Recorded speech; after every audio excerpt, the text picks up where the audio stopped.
So very good morning to all. And in continuation to our topic, that is stereoisomerism,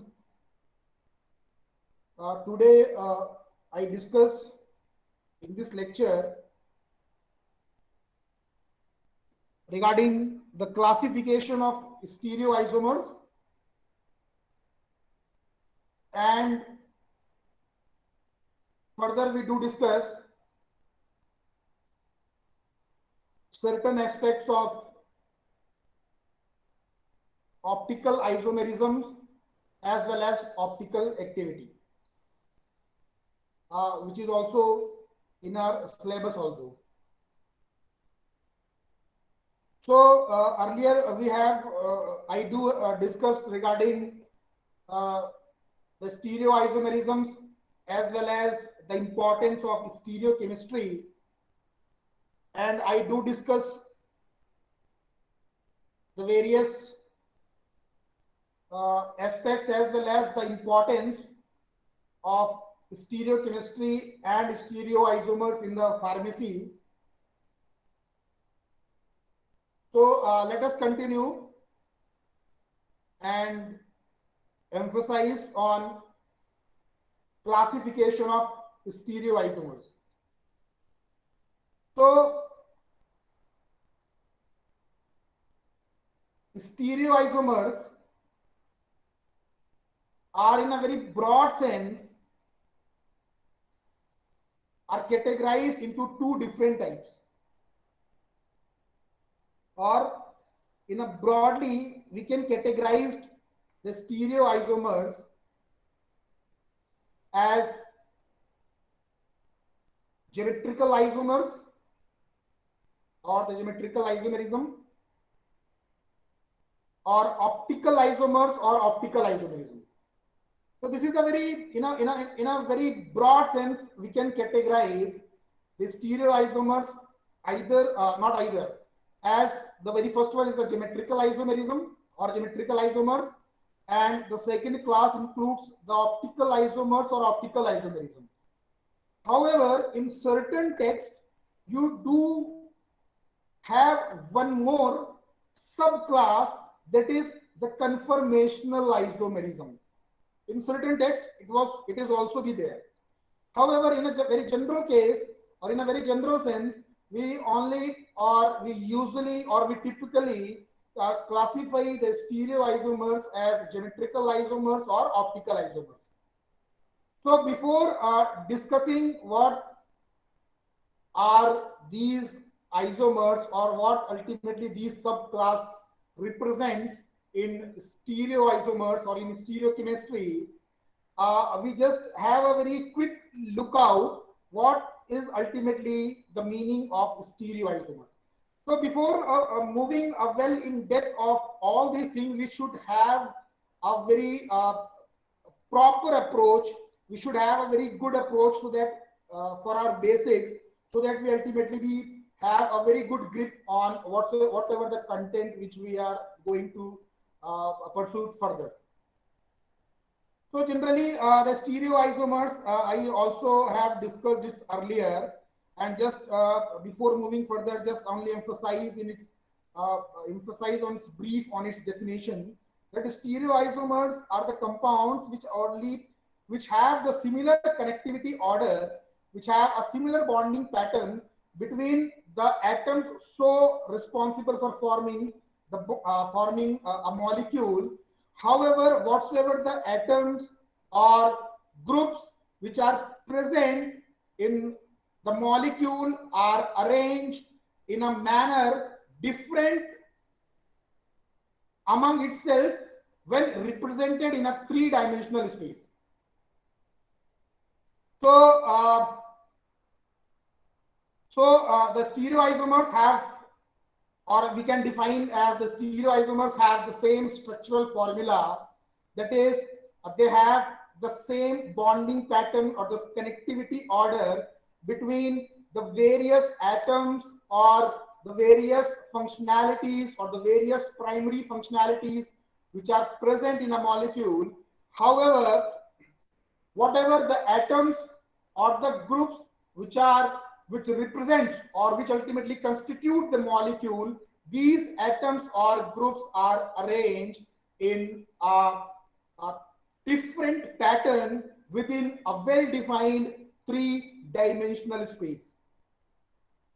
So this is a very prime definition of the stereoisomers, and we do look into what ultimately these subclasses which we have discussed earlier are ultimately are.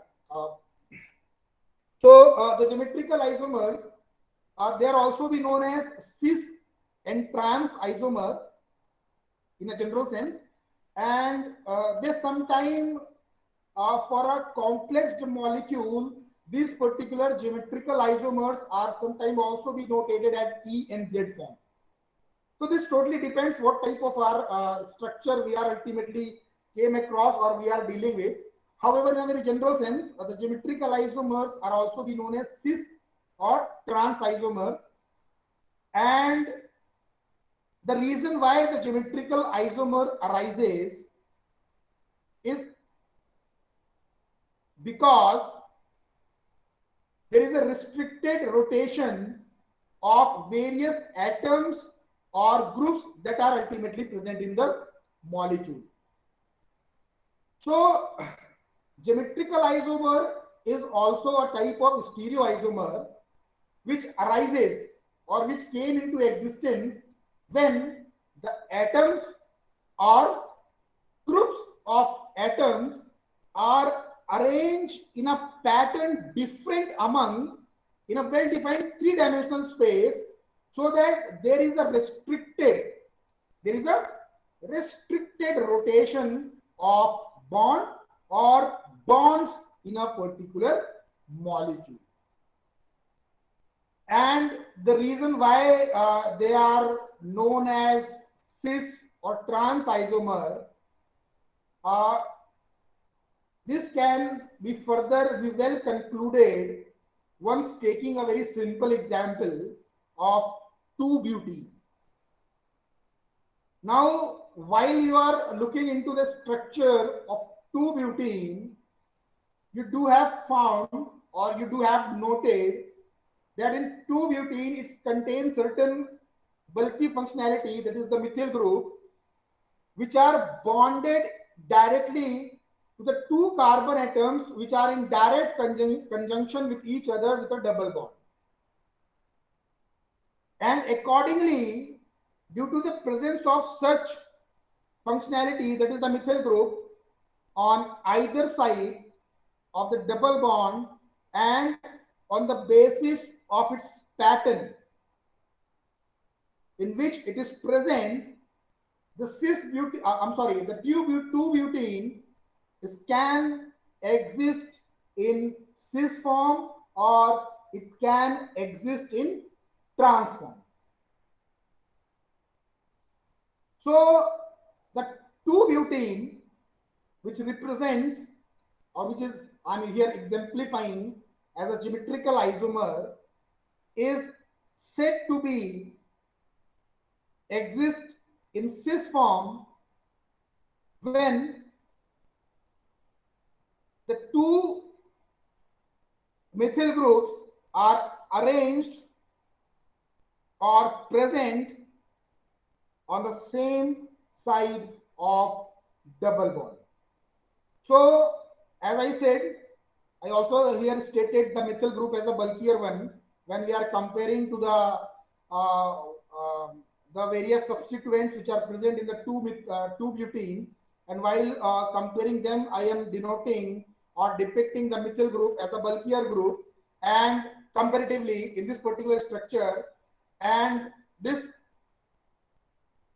protein, this 2-butene is said to be exist in the cis form when these two methyl groups are arranged on the same side of double bond. So this is termed as cis isomer when the methyl group of 2-butene are on the same side. The 2-butene is represented as cis form or as a cis isomer. And when these methyl groups are not present on the same side of the double bond. Rather, these methyl groups are present on the opposite side of double bond. Such type of butene, or in such a case where the two bulkier groups, which I am here representing as a methyl group, is present on either side of double bond, or they are not present on the same side of double bond. In such a case, the butene is said to be present in a trans form, or it is said to be a trans isomer of 2-butene. So the another example which I can give here right now is, for discussing the geometrical isomer, is we taking an example of 1,4 dimethyl cyclohexane. So while here in this structure, that is the 1,4 dimethyl cyclohexane, this particular structure also exists either in cis form or in trans form, depending the presence of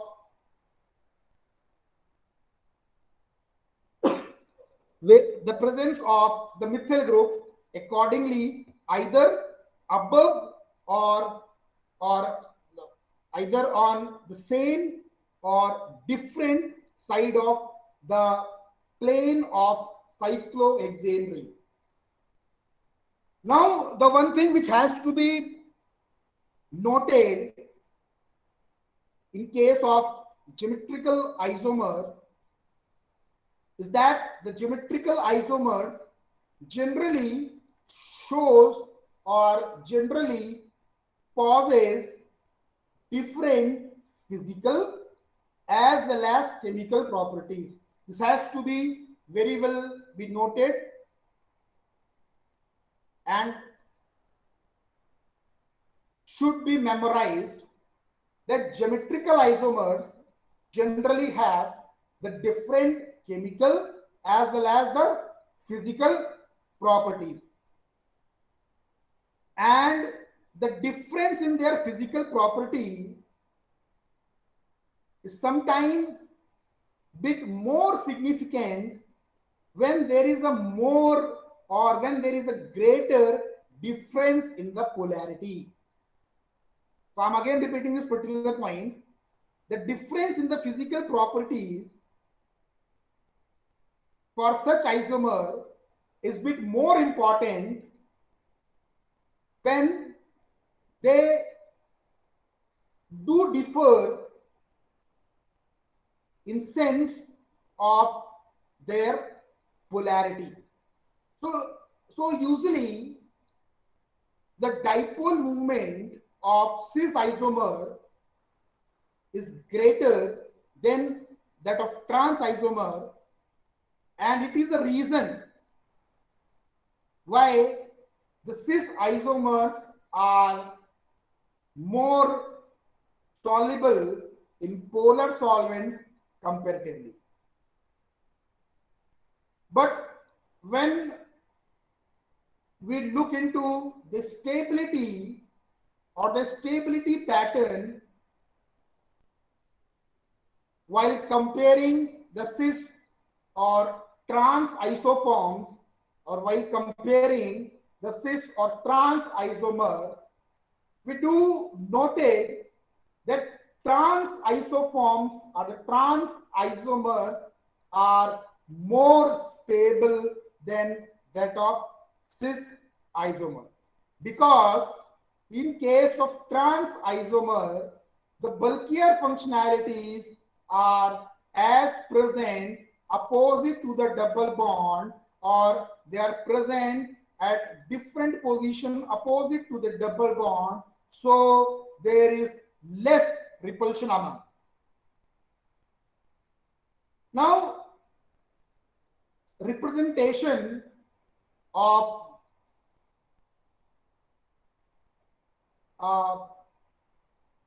this or representation of certain molecules, or for molecules which are somewhat simpler in nature or which contains the similar functionality around the double bond, can be easily categorized or represented by the cis or trans form. So the simpler molecules where the similar functionalities are present on either side or on similar side of double bond, such molecule can easily be distinguished or differentiated accordingly on the basis of cis or trans form as per the presence of functionality on a particular side of double bond. However, under certain conditions, the simple depiction or simple or usual convention of denoting the geometrical isomer by either cis or by a trans isoforms or descriptor is not sufficient. And you do have came across various molecules where rather than a similar functionality, rather than similar substituent on the either side or on the carbon atom directly bonded to the double bond, are sometimes different also. They do have a different set of substituent on either side of double bond or the carbon atom pairing the double bond. So to differentiate such molecule in context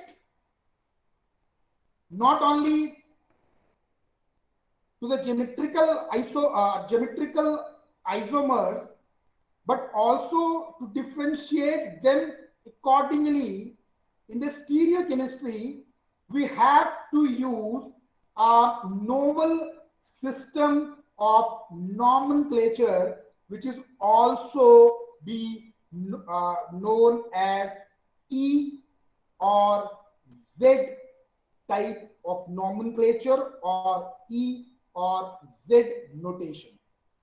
So this E or Z notation, which is adopted to differentiate the two isoforms in context to the geometrical isomer, only when or under the circumstances when there are different substituents are present on either side of double bond or on the double bond. So according to this peculiar method, or according to this particular method of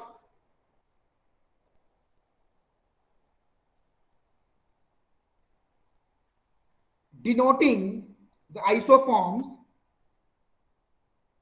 here the words, before moving further, here the words E and Z are itself represent the overall meaning or overall scope of this particular notation.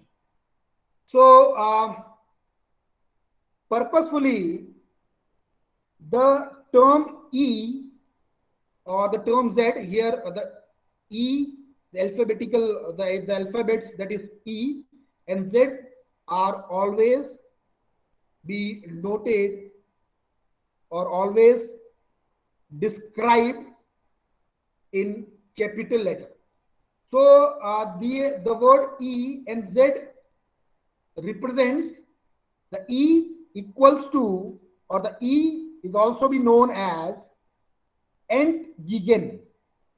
E is also be known as Entgegen, which is a German word, and the Z is equals to, or the Z represents the Zusammen. So the word Entgegen and Zusammen, or it is sometimes also be denoted as Zusammen. It totally depends how we are pronouncing, but both these words are the German words, which in a usual term means, the Entgegen means the opposite. The Entgegen, it means the opposite, and the Z, which represents the Zusammen or Zusammen, is denotes the together or on the same side.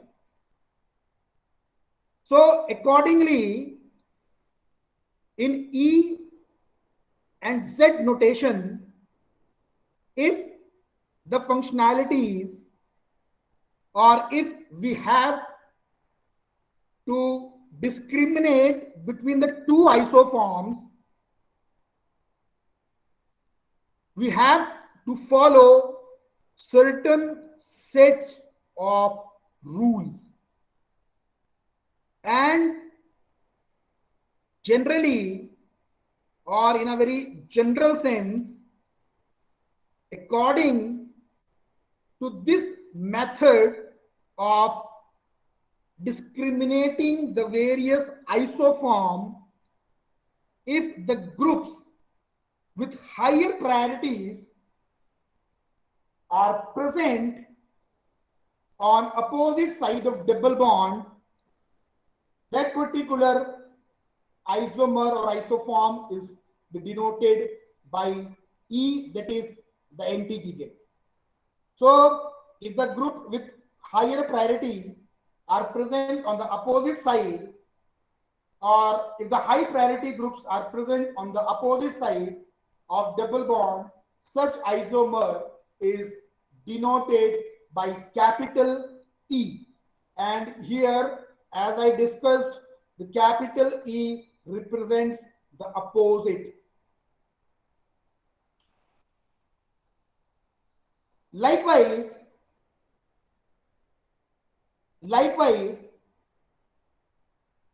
when the groups with higher priorities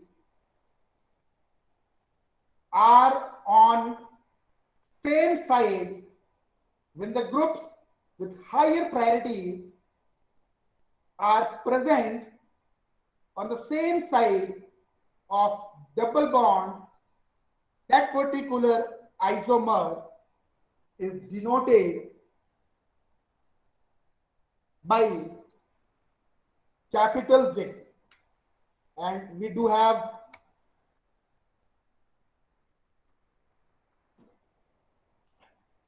I do here discuss the meaning of Z, that is the together or towards the similar.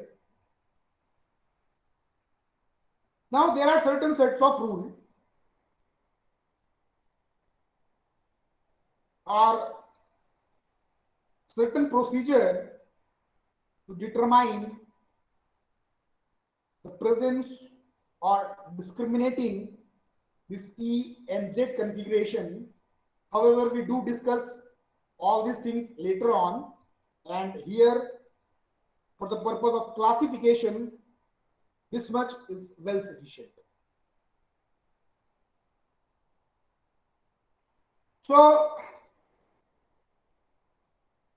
under the sub-classification or under the subcategory of this is stereoisomer. The next isomer is the optical isomers.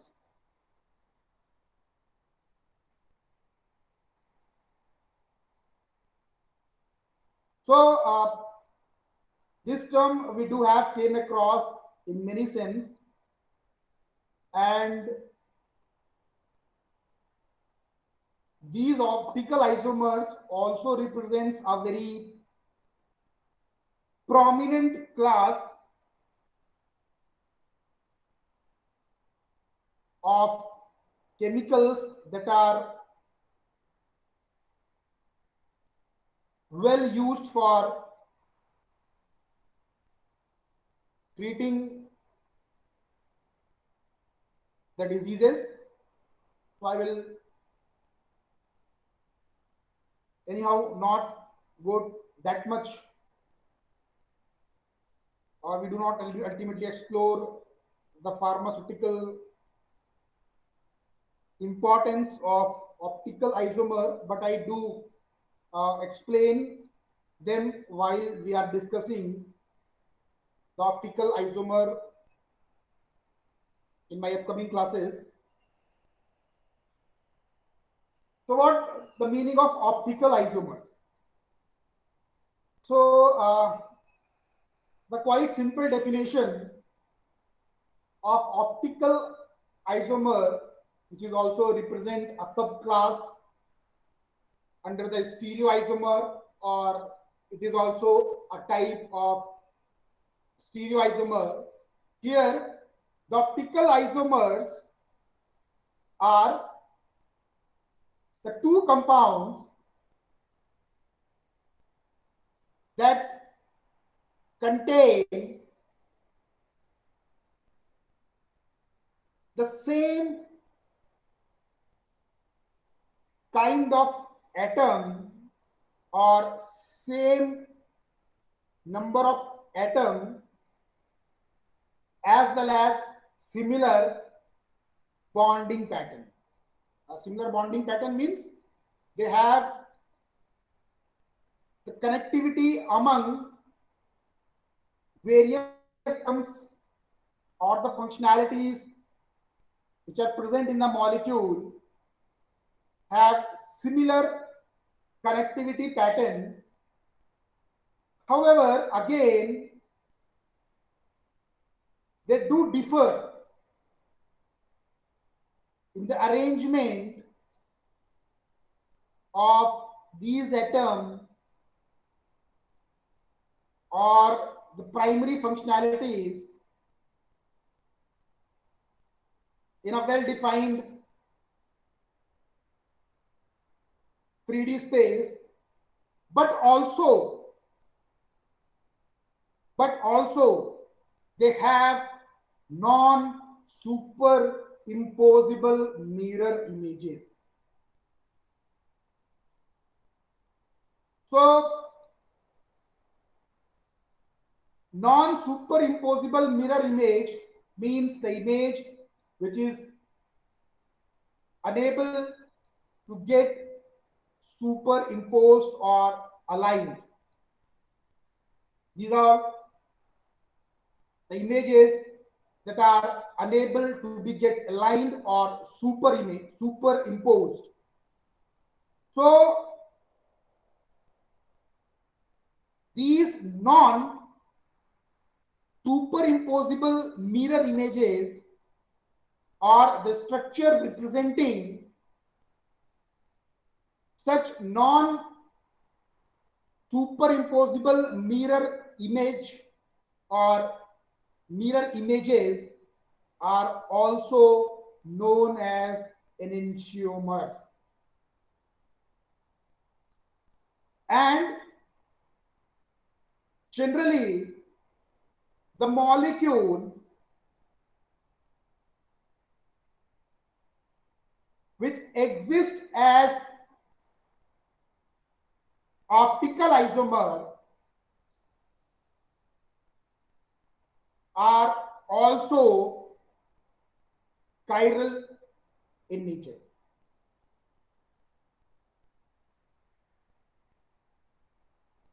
So here in case of optical isomer, or why we are defining the one class or one subclass under the stereoisomer as an optical isomer. What is ultimately the meaning of term optical here? As the term optical, rather it defines, or rather it belongs more to the physics rather than chemistry. Optics or the optical. So this term, that is the optical isomer, or in optical isomer, the word optical itself belongs a bit more to physics rather than chemistry. And why ultimately we are denoting certain molecules or the compound under the class of stereoisomer, or why these compounds are ultimately be known as optical isomer. This is because these molecules have a very important property.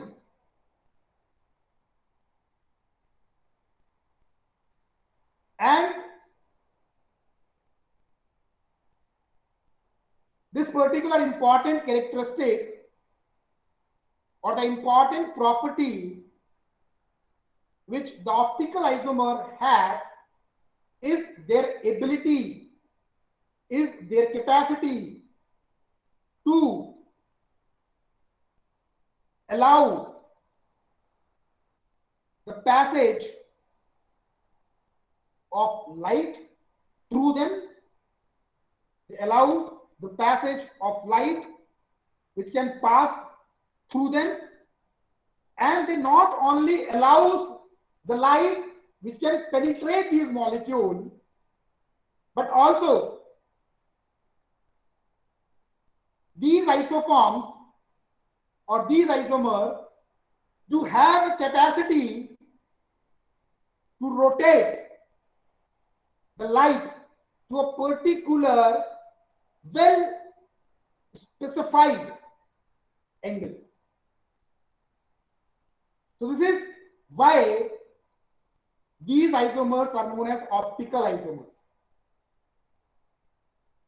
So this is a very in a very general context, that optical isomer are the specific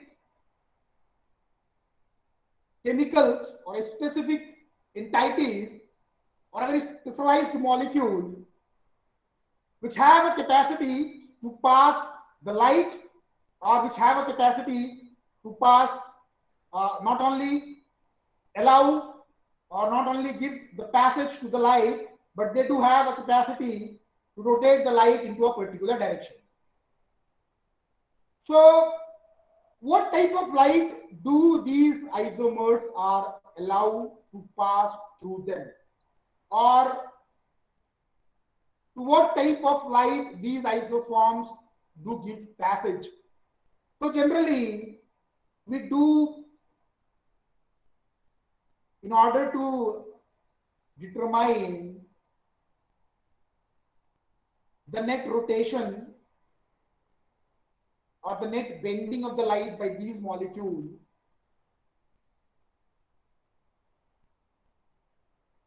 the plane polarized light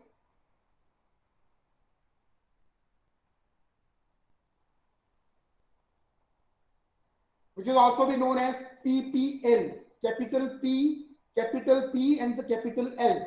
PPL, that is the plane polarized light, when passes through these isoforms, these isoforms will able to rotate the light either to the direction of their propagation, either left or right to the direction of their propagation. So before moving further, we do know what is the meaning of plane polarized light. Here the plane polarized light, it consists of waves which are vibrating in a particular specific directions. So when the plane polarized light is allowed to pass through a sample, and if the sample represent any isoform of optical isomer, that sample will then divert or bend the light to a specific direction. And accordingly, the direction to which this PPL or the plane polarized light gets diverted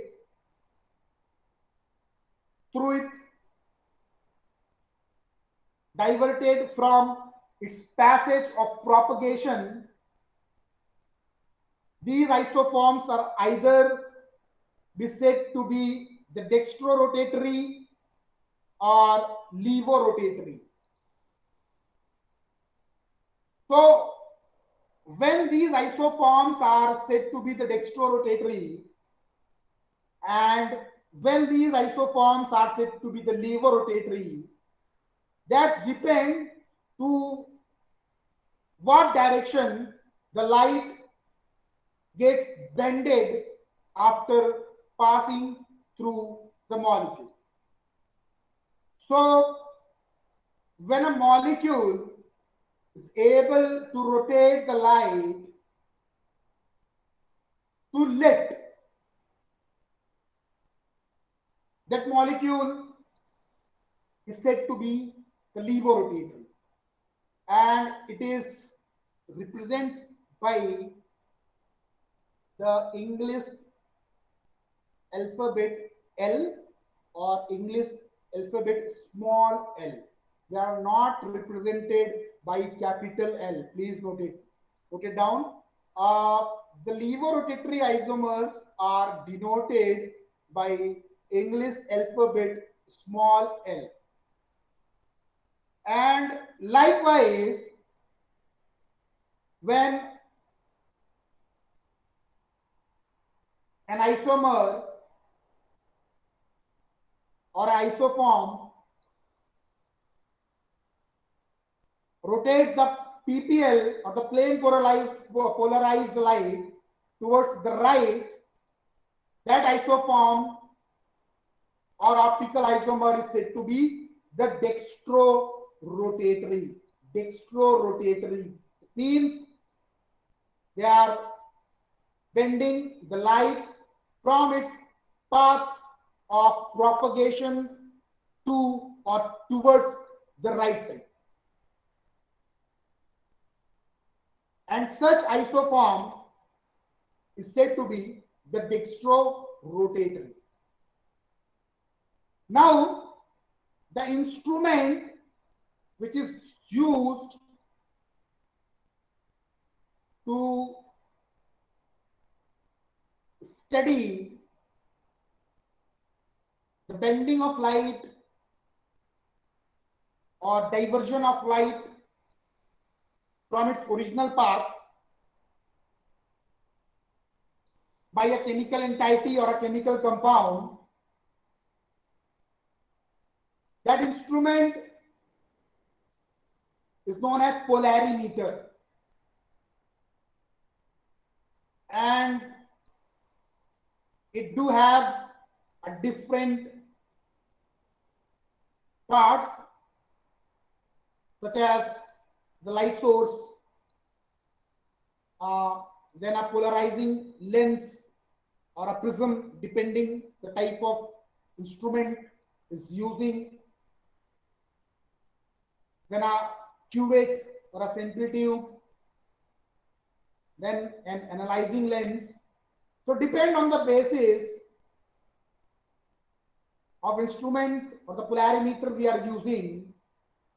It have different components. However, the one which I just now discussed, that is the source lens or the optical system, then sampling area, then detectors or the analyzing lens, and sometimes the most or the more advanced polarimeter do have an auto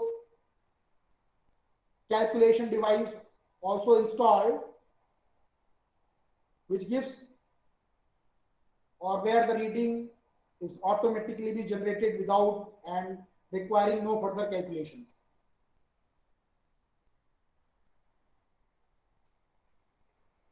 So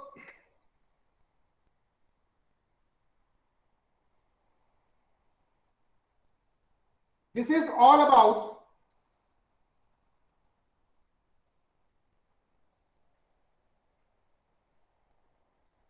regarding the optical isomers, and one more terms which is also be used in the case of optical isomers is the optical activity.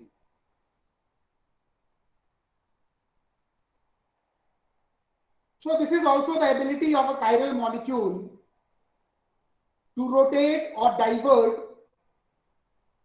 the PPL of the plane polarized light and the angle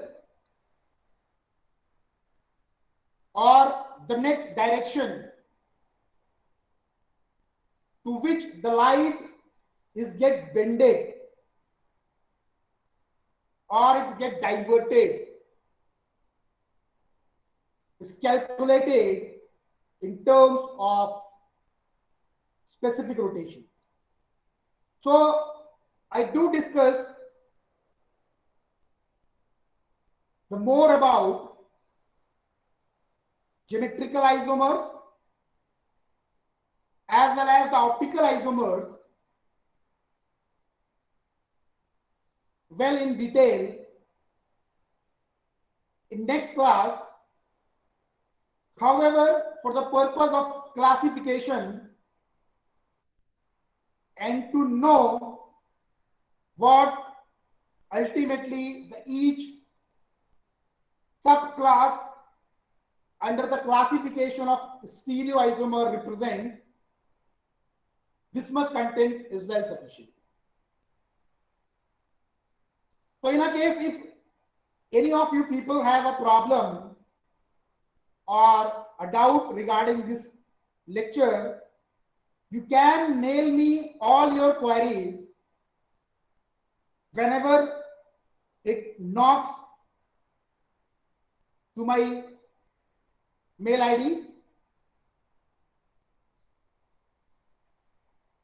So this is well sufficient for the today's class.